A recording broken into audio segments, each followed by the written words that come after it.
नमस्कार। आकाशवाणी से प्रस्तुत है समाचार प्रभात।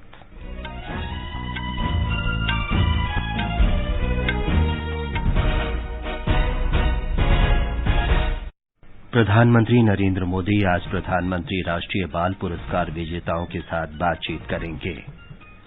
प्रधानमंत्री ने इंडिया गेट पर महान स्वतंत्रता सेनानी नेताजी सुभाष चंद्र बोस की होलोग्राम प्रतिमा का अनावरण किया। उत्तर प्रदेश में विधानसभा चुनाव के पहले चरण के नामांकन पत्रों की आज जांच होगी। देशव्यापी कोविड टीकाकरण अभियान के तहत अब तक 162 करोड़ से अधिक टीके लगाए गए। राष्ट्रीय बालिका दिवस आज मनाया जा रहा है। 12 खिलाड़ियों के संक्रमित होने के बाद भारतीय महिला फुटबॉल टीम एशिया कप से बाहर। केप टाउन में दक्षिण अफ्रीका ने तीसरे और अंतिम एक दिवसीय क्रिकेट मैच में भारत को 4 रन से हराकर श्रृंखला 3-0 से जीती। और ऑस्ट्रेलियन ओपन टेनिस टूर्नामेंट के क्वार्टर फाइनल में आज डेनियल मेदवेदेव, सिमोना हालेप और स्टेफेनोस सित्सिपास के मैच होंगे।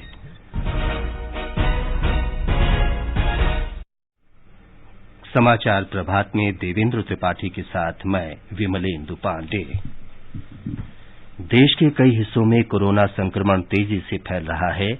हमारी अपील है कि आप सतर्क रहें और 15 से 18 वर्ष के किशोरों सहित अन्य लोगों के टीकाकरण में मदद करें। कोरोना वायरस के नए स्वरूप ओमिक्रॉन से चिंताएं बढ़ी हैं। सुरक्षित रहने के लिए कृपया 3 सरल उपायों का पालन अवश्य करें। मास्क पहनें, 2 गज की सुरक्षित दूरी बनाए रखें और हाथ और चेहरा साफ रखें। कोविड से संबंधित किसी भी जानकारी और मार्गदर्शन के लिए राष्ट्रीय हेल्पलाइन नंबर 011-2397-8046 और 1075 पर संपर्क करें। देश के 75वें स्वाधीनता दिवस समारोहों के उपलक्ष्य में आजादी का अमृत महोत्सव के अंतर्गत सरकार अनेक गतिविधियों का आयोजन कर रही है। इस अवसर को जनोत्सव के रूप में मनाते हुए आकाशवाणी समाचार स्वाधीनता संग्राम और उसके गौरवशाली इतिहास पर विशेष प्रश्नोत्तरी कार्यक्रम प्रसारित कर रहा है। ये क्विज 15 अगस्त 2022 तक प्रत्येक सोमवार और मंगलवार को समाचार प्रभात में शामिल होगा।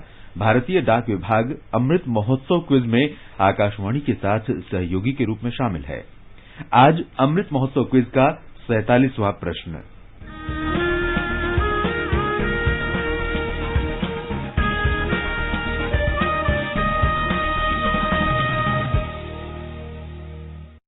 आज का प्रश्न है, भारत छोड़ो आंदोलन के दौरान अपने प्राणों का बलिदान देने वाले 19 वर्षीय उस युवा स्वतंत्रता सेनानी का नाम बताएं जिसे सिंध का भगत सिंह के नाम से जाना जाता है।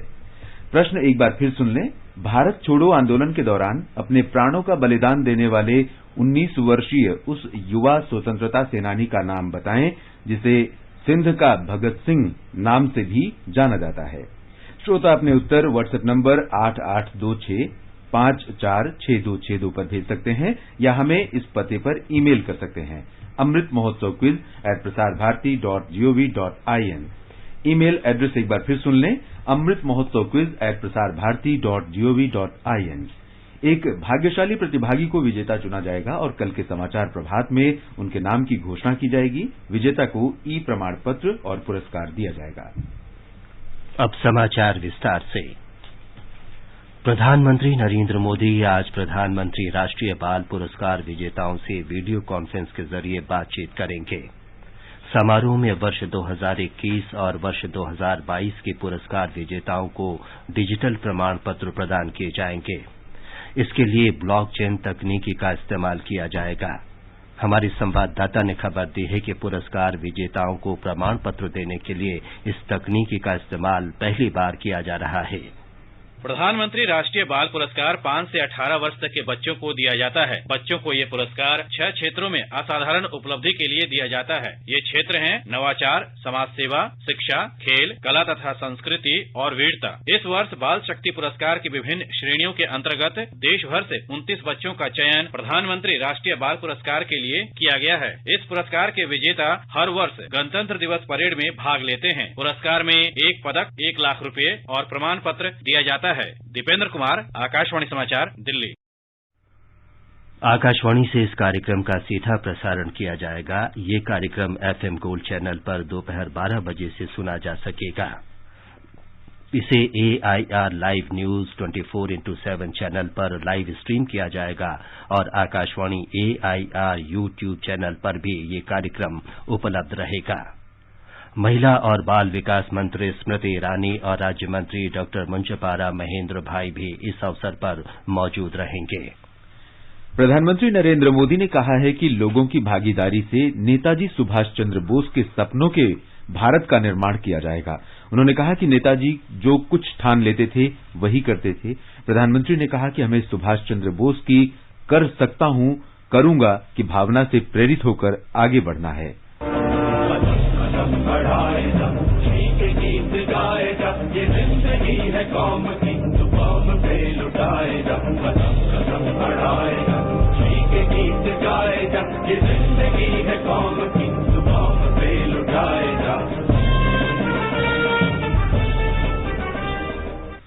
नेताजी सुभाष चंद्र बोस की 125वीं जयंती पर कल प्रधानमंत्री ने नई दिल्ली में इंडिया गेट पर नेताजी की होलोग्राम प्रतिमा का अनावरण किया।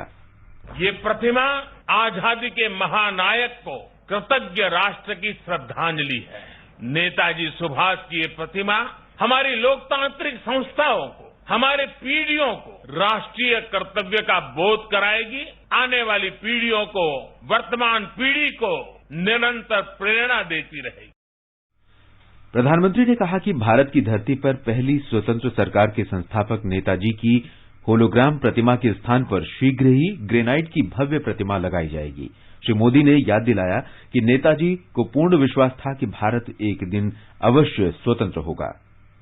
हमारे सामने आजाद भारत के सपनों को पूरा करने के लक्ष्य हैं। हमारे सामने 2047 के पहले नए भारत के निर्माण का लक्ष्य है और नेताजी को देश पर जो विश्वास था, जो भाव नेताजी के दिल में उभरते थे और उन भावों के कारण मैं कह सकता हूं कि दुनिया की कोई ताकत नहीं है जो भारत को इस लक्ष्य तक पहुंचने से रोक सके।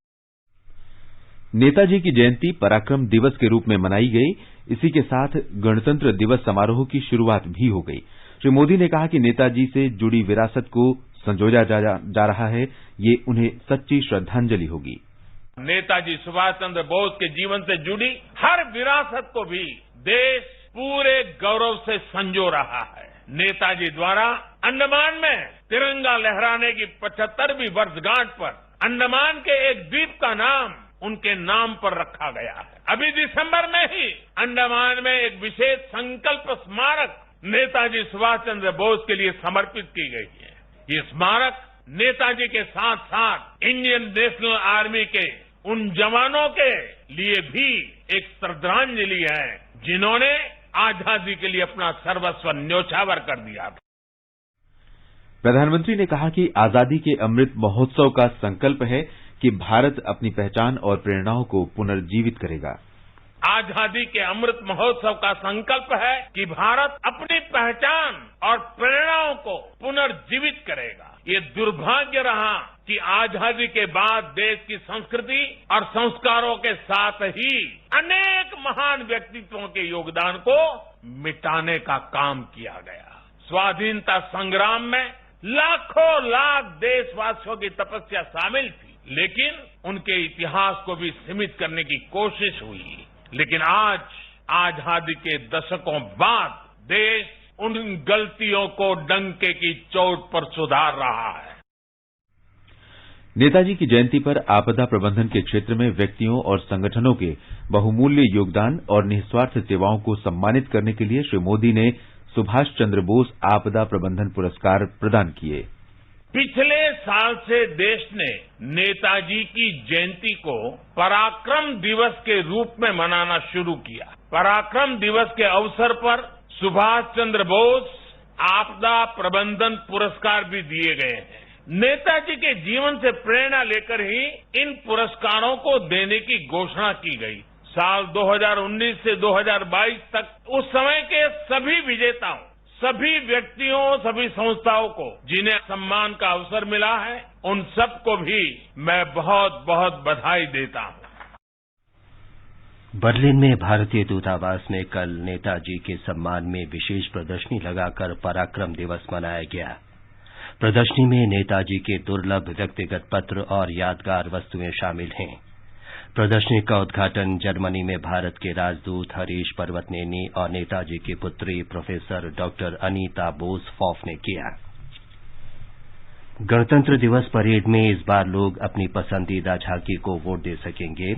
इसके लिए माई गॉव फोरम mygov.in/rd2022 पर पंजीकरण किया जा सकता है। इस बार नई दिल्ली में राजपथ पर गणतंत्र दिवस परेड में 12 राज्यों और केंद्र शासित प्रदेशों तथा 9 केंद्रीय मंत्रालयों और विभागों की झांकियां शामिल होंगी। उत्तर प्रदेश में विधानसभा चुनाव के पहले चरण के नामांकन पत्रों की आज जांच की जाएगी। इस महीने की 27 तारीख तक नाम वापस लिए जा सकते हैं। इस चरण के दौरान पश्चिमी उत्तर प्रदेश के 11 जिलों में 58 विधानसभा निर्वाचन क्षेत्रों में 10 फरवरी को वोट डाले जाएंगे। इनमें अनुसूचित जाति के लिए सुरक्षित 9 सीटें भी शामिल हैं। विधानसभा चुनाव के तीसरे चरण की प्रक्रिया कल अधिसूचना जारी किए जाने के साथ शुरू होगी। इस चरण में पंजाब विधानसभा की सभी सीटों और उत्तर प्रदेश में 59 निर्वाचन क्षेत्रों में 20 फरवरी को वोट डाले जाएंगे। आगे बढ़ने से पहले एक नजर मुख्य समाचारों पर। प्रधानमंत्री नरेंद्र मोदी आज प्रधानमंत्री राष्ट्रीय बाल पुरस्कार विजेताओं के साथ बातचीत करेंगे। प्रधानमंत्री ने इंडिया गेट पर महान स्वतंत्रता सेनानी नेताजी सुभाष चंद्र बोस की होलोग्राम प्रतिमा का अनावरण किया। उत्तर प्रदेश में विधानसभा चुनाव के पहले चरण के नामांकन पत्रों की आज जांच होगी। देशव्यापी कोविड टीकाकरण अभियान के तहत अब तक 162 करोड़ से अधिक टीके लगाए गए। राष्ट्रीय बालिका दिवस आज मनाया जा रहा है। 12 खिलाड़ियों के संक्रमित होने के बाद भारतीय महिला फुटबॉल टीम एशिया कप से बाहर। केपटाउन में दक्षिण अफ्रीका ने तीसरे और अंतिम एकदिवसीय क्रिकेट मैच में भारत को 4 रन से हराकर श्रृंखला 3-0 से जीती और ऑस्ट्रेलियन ओपन टेनिस टूर्नामेंट के क्वार्टर फाइनल में आज डेनियल मेदवेदेव, सिमोना हालेप और स्टेफानोस सित्सिपास के मैच होंगे। राष्ट्रव्यापी कोविड टीकाकरण अभियान के अंतर्गत देश में अब तक 162 करोड़ 26 लाख से अधिक टीके लगाए जा चुके हैं। स्वास्थ्य मंत्रालय ने कहा है कि देश कोविड से निपटने की दिशा में एक और उपलब्धि की ओर बढ़ रहा है। कल 3,33,000 से अधिक लोगों में कोरोना संक्रमण की पुष्टि हुई और 2,59,000 से अधिक मरीज स्वस्थ हुए। स्वस्थ होने की दर 93.18% है। महाराष्ट्र में पहली से 12वीं तक के स्कूल आज से फिर खुल रहे हैं। राज्य सरकार ने प्रदेश में संक्रमण के बढ़ते मामलों के कारण पिछले महीने स्कूल बंद कर दिए थे। राज्य सरकार ने कोविड की स्थिति को ध्यान में रखते हुए जिला प्रशासन को स्कूलों को फिर से खोलने पर निर्णय लेने को कहा है। आज राष्ट्रीय बालिका दिवस है। ये दिवस हर साल 24 जनवरी को मनाया जाता है। राष्ट्रीय बालिका दिवस मनाने का उद्देश्य देश की लड़कियों को हर प्रकार की सहायता और अवसर प्रदान करना है। इसके अलावा बालिकाओं के अधिकार, उनकी शिक्षा, स्वास्थ्य और पोषण के बारे में जागरूकता भी बढ़ाना है। लिंग संबंधी भेदभाव एक बड़ी समस्या है जिसका बालिकाओं और महिलाओं को जीवन भर सामना करना पड़ता है।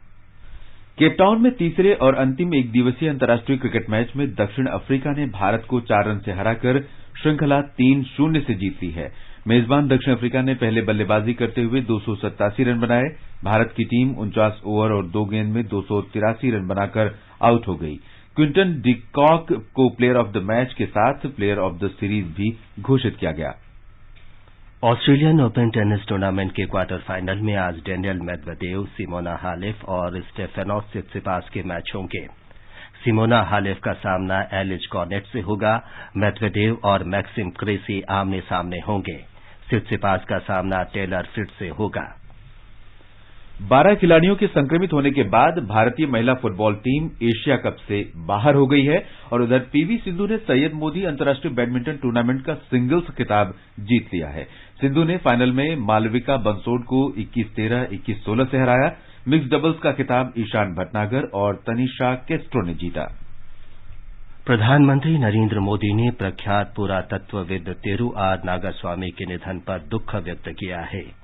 प्रधानमंत्री ने तमिलनाडु की जीवंत संस्कृति को लोकप्रिय बनाने में श्री नागास्वामी के योगदान को याद किया। श्री मोदी ने कहा कि इतिहास, पुरालेख और पुरातत्व के प्रति उनका उत्साह उल्लेखनीय रहा है। ये समाचार हमारी वेबसाइट newsonair.gov.in/hindi पर भी उपलब्ध है। आकाशवाणी समाचार की विशेष प्रस्तुति धरोहर में स्वतंत्रता आंदोलन के उन भाषणों, नारों और कविताओं से नई पीढ़ी को परिचित कराया जाता है जिन्होंने आजादी के दीवानों में उत्साह का संचार किया था। धरोहर प्रत्येक सोमवार शाम 4:45 पर परिक्रमा कार्यक्रम में प्रसारित किया जाता है।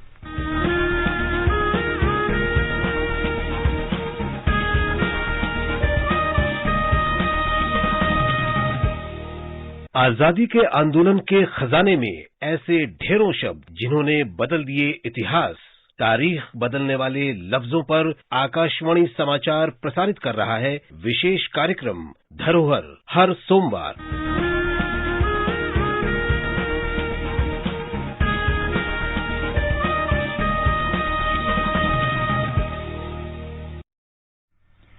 आजादी के अमृत महोत्सव के अंतर्गत आइए अब सुनते हैं आकाशवाणी की विशेष प्रस्तुति आजादी का सफर। आजादी का अमृत महोत्सव।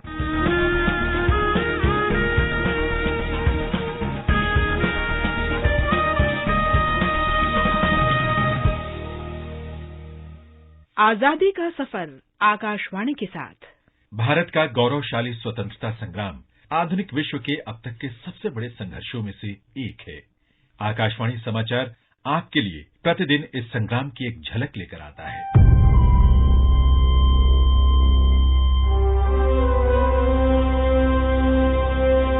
आज की इस कड़ी में हम स्वतंत्रता सेनानी और आजाद हिंद फौज के कमांडर कैप्टन शाहनवाज खान को याद कर रहे हैं, जिनका जन्म 24 जनवरी 1914 को हुआ था। शाहनवाज द्वितीय विश्व युद्ध के दौरान 14वीं पंजाब रेजिमेंट में कैप्टन के पद तक पहुंचे। 1942 में सिंगापुर के पतन के बाद जापानियों ने उन्हें बंदी बना लिया। वे सुभाष चंद्र बोस के भाषणों से काफी प्रभावित थे, जिनमें बंदी बनाए गए सैनिकों को इंडियन नेशनल आर्मी INA में शामिल होने और भारत की स्वतंत्रता के लिए संघर्ष करने को कहा गया था।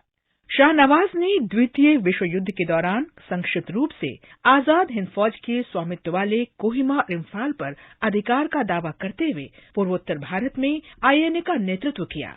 दिसंबर 1944 में शाहनवाज खान को मांडले में प्रथम श्रेणी का कमांडर नियुक्त किया गया था।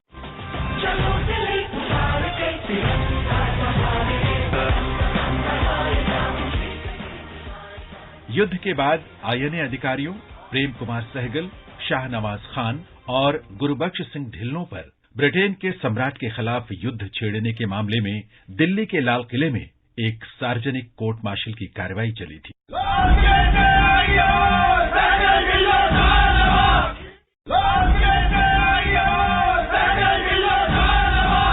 बचाव पक्ष के मुख्य वकील कांग्रेसी भूलाभाई देसाई के भरसक प्रयासों के बावजूद अदालत ने INA के तीनों कमांडरों को राजद्रोह का दोषी पाया और मौत की सजा सुनाई।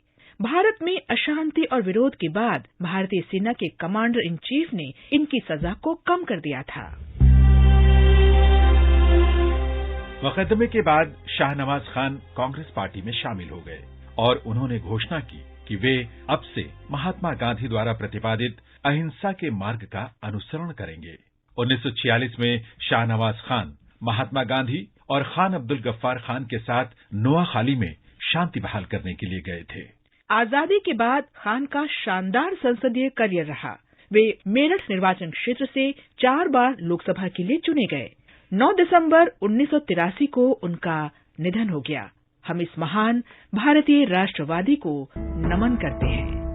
मुक्तिर मंदिर सोपान तले कत प्राण हलो बलिदान। हम क्रांतिकारी स्वतंत्रता सेनानी पुलिन बिहारी दास को भी आज याद कर रहे हैं, जिनका जन्म 24 जनवरी 1877 को तत्कालीन बंगाल प्रेसिडेंसी फरीदपुर में हुआ था। उन्होंने ढाका अनुशीलन समिति की स्थापना की और प्रांत में इसकी लगभग 500 शाखाएं बनाई।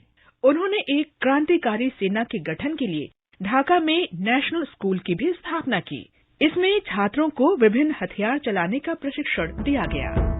কত বিপ্লবী বন্ধুর রক্তে রাঙা বন্দিশালার ওই শিকল ভাঙা। वर्ष 1908 में पुलिन बिहारी ने ढाका जिले में 12 जमींदार के आवास पर 12 डकैती में क्रांतिकारियों का नेतृत्व किया था। इसके लिए उन्हें अश्विनी दत्ता, सुबोध मलिक, कृष्ण कुमार मित्रा, श्याम सुंदर चक्रवर्ती और भूपेश चंद्र नाग के साथ ब्रिटिश भारतीय पुलिस ने हिरासत में ले लिया था।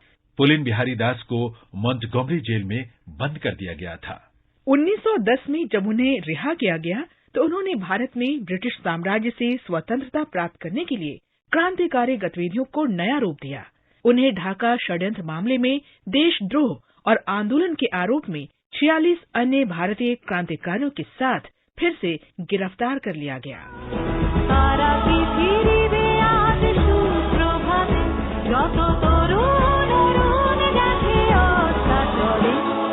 पुलिन बिहारी दास को सेलुलर जेल में स्थानांतरित कर दिया गया। वहां उनकी मुलाकात विनायक दामोदर सावरकर, बारिंद्र कुमार घोष और हेमचंद्र दास सहित कई क्रांतिकारियों से हुई। 1918 में उन्हें रिहा तो कर दिया गया, लेकिन 1 साल के लिए नजरबंद रखा गया।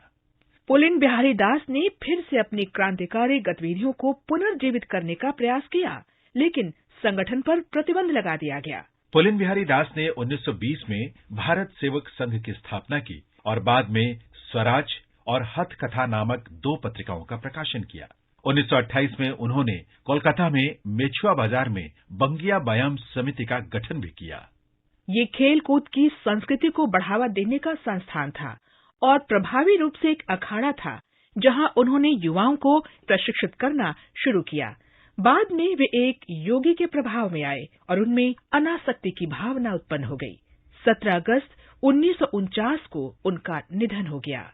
इस महान क्रांतिकारी को हमारी विनम्र श्रद्धांजलि।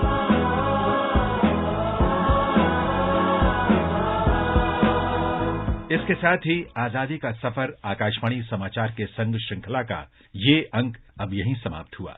मिलते हैं कल अगली कड़ी के साथ।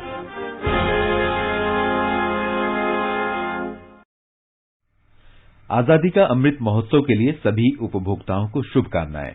हॉलमार्क सोने की शुद्धता सुनिश्चित करता है। हमेशा हॉलमार्क वाले सोने के आभूषण खरीदें। उपभोक्ता संबंधित किसी भी शिकायत के लिए कृपया राष्ट्रीय उपभोक्ता हेल्पलाइन के टोल फ्री नंबर 14404 पर संपर्क करें। उपभोक्ता मामले विभाग, भारत सरकार द्वारा जनहित में जारी। जागो ग्राहक जागो। संस्कृति मंत्रालय आजादी के अमृत महोत्सव के अंतर्गत आज राष्ट्रीय बालिका दिवस पर रंगोली उत्सव उमंग का आयोजन करेगा। इसमें भाग ले रही टीमें देश भर में 50 से अधिक विशेष स्थानों पर रंगोली सजाएंगी। इस आयोजन में शामिल टीमें महिला स्वतंत्रता सेनानियों या देश की आदर्श नारियों के नाम वाली सड़कों और स्थलों पर लगभग 1 किलोमीटर लंबी रंगोली बनाएंगे। और अब एक नजर आज के मौसम पर। राष्ट्रीय राजधानी दिल्ली में आज ठंड रहेगी। मुंबई, चेन्नई और कोलकाता में आमतौर पर बादल छाए रहेंगे। कोलकाता में हल्की वर्षा होने का अनुमान है। इन महानगरों में न्यूनतम तापमान 7 डिग्री और अधिकतम तापमान 32 डिग्री के बीच रिकॉर्ड किया जा सकता है। श्रीनगर और जम्मू में वर्षा के साथ बादल छाए रहेंगे। लेह और गिलगित में हल्की बर्फबारी की संभावना है। मुजफ्फराबाद में आंशिक रूप से बादल छाए रहेंगे और वर्षा होने की संभावना है। गरज के साथ छींटे भी पड़ सकते हैं। तेज हवाएं भी चल सकती हैं। इन स्थानों पर न्यूनतम तापमान 0 से 10 डिग्री नीचे और अधिकतम तापमान 15 डिग्री सेल्सियस रहने के आसार हैं। दक्षिण में बेंगलुरु और हैदराबाद में सुबह कोहरा छाया रहा। विशाखापत्तनम में आमतौर पर बादल छाए रहेंगे। इन स्थानों पर न्यूनतम तापमान 17 से अधिकतम 32 डिग्री सेल्सियस के बीच रिकॉर्ड किया जा सकता है। पूर्वोत्तर में गुवाहाटी, इम्फाल, शिलांग, आइजोल, कोहिमा, ईटानगर, गैंगटोक और अगरतला में आमतौर पर बादल छाए रहेंगे और कुछ स्थानों पर बारिश होने या गरज के साथ छींटे पड़ने की संभावना है। ये समाचार हमारी वेबसाइट newsonair.gov.in/hindi पर भी उपलब्ध हैं। देवेंद्र बताएंगे आज के समाचार पत्रों में क्या विशेष है। जी विमलेंदु, नेताजी सुभाष चंद्र बोस की जयंती पराक्रम दिवस पर नेताजी की प्रकाश प्रतिमा के अनावरण के अवसर पर प्रधानमंत्री का बयान अखबारों की बड़ी खबर है। लोक सत्य की सुर्खी है, सुभाष चंद्र बोस से प्रेरणा लेकर आगे बढ़ेगा देश। राष्ट्रीय सहारा का शीर्षक है, महान लोगों के योगदान को मिटाने का प्रयास हुआ, अब देश गलतियों को सुधार रहा है। कोरोना संक्रमण पर जनसत्ता का कहना है कि कोरोना का बहुरूप ओमिक्रॉन सामुदायिक प्रसार के स्तर पर कोविड की ये लहर 14 दिन में चरम पर पहुंचने की संभावना। नवभारत टाइम्स का कहना है कोरोना की स्पीड बताने वाली आर वैल्यू घटी, लगातार दूसरे हफ्ते कम हुई। महामारी के कमजोर होने का संकेत। उधर राजस्थान पत्रिका फायदे की फार्मा शीर्षक से लिखता है कोरोना से टीका कंपनियों को मुनाफे का बूस्टर डोज, फाइजर, बायोएनटेक और मॉडर्ना की प्रति सेकंड कमाई 75,000 रुपए। गरीब देशों को नहीं मिल रही कोरोना वैक्सीन। दैनिक भास्कर की खबर है क्रिप्टो करेंसी में भारतीयों के 6 लाख करोड़ रुपए से ज्यादा का निवेश, फ्रॉड हुआ तो धेरा भी नहीं मिलेगा। निवेश के प्रमुख विकल्पों में खतरनाक है क्रिप्टो। हिंदुस्तान की सुर्खी है नए रूप में आएगी आर्थिक समीक्षा। वित्त मंत्रालय वर्ष 2021-22 की आर्थिक समीक्षा को एक खंड में जारी कर सकता है। अगले वित्त वर्ष में 9% की वृद्धि दर का अनुमान। जनसत्ता का कहना है कि चीन की सेना ने अरुणाचल प्रदेश से लापता एक किशोर के मिलने की पुष्टि की। कहा पहचान की उचित प्रक्रिया के बाद जल्द ही सौंपा जाएगा। राजस्थान पत्रिका सेबी का फैसला शीर्षक से लिखता है शेयर बाजार के निवेशकों के लिए फरवरी में शुरू होगी T+1 सेटलमेंट साइकिल। ट्रेड और अगले दिन खरीद बिक्री के निपटारे से बाजार में कारोबार बढ़ेगा। राष्ट्रीय सहारा का कहना है जनवरी में बारिश ने तोड़ा 122 वर्षों का रिकॉर्ड। दैनिक भास्कर लिखता है अरब सागर, हिंद महासागर का तापमान बढ़ने से भारत में मौसम उग्र हो रहा है। कम समय में ज्यादा बारिश देखने को मिल रही है। बुलेटिन समाप्त होने से पहले अमृत महोत्सव क्विज का आज का प्रश्न एक बार फिर सुन लीजिए। भारत छोड़ो आंदोलन के दौरान अपने प्राणों का बलिदान देने वाले 19 वर्षीय उस युवा स्वतंत्रता सेनानी का नाम बताएं जिसे सिंध का भगत सिंह नाम से भी जाना जाता है। आप अपने उत्तर व्हाट्सएप नंबर 8826546262 पर भेज सकते हैं। अंत में मुख्य समाचार एक बार फिर। प्रधानमंत्री नरेंद्र मोदी आज प्रधानमंत्री राष्ट्रीय बाल पुरस्कार विजेताओं के साथ बातचीत करेंगे। प्रधानमंत्री ने इंडिया गेट पर महान स्वतंत्रता सेनानी नेताजी सुभाष चंद्र बोस की होलोग्राम प्रतिमा का अनावरण किया। उत्तर प्रदेश में विधानसभा चुनाव के पहले चरण के नामांकन पत्रों की आज जांच होगी। देशव्यापी कोविड टीकाकरण अभियान के तहत अब तक 162 करोड़ से अधिक टीके लगाए गए। राष्ट्रीय बालिका दिवस आज मनाया जा रहा है। 12 खिलाड़ियों के संक्रमित होने के बाद भारतीय महिला फुटबॉल टीम एशिया कप से बाहर। केप टाउन में दक्षिण अफ्रीका ने तीसरे और अंतिम एक दिवसीय क्रिकेट मैच में भारत को 4 रन से हराकर श्रृंखला 3-0 से जीती। और ऑस्ट्रेलियन ओपन टेनिस टूर्नामेंट के क्वार्टर फाइनल में आज डेनियल मेदवेदेव, सिमोना हालेप और स्टेफानोस सित्सिपास के मैच होंगे। इसके साथ ही समाचार प्रभात का ये अंक समाप्त हुआ। नमस्कार।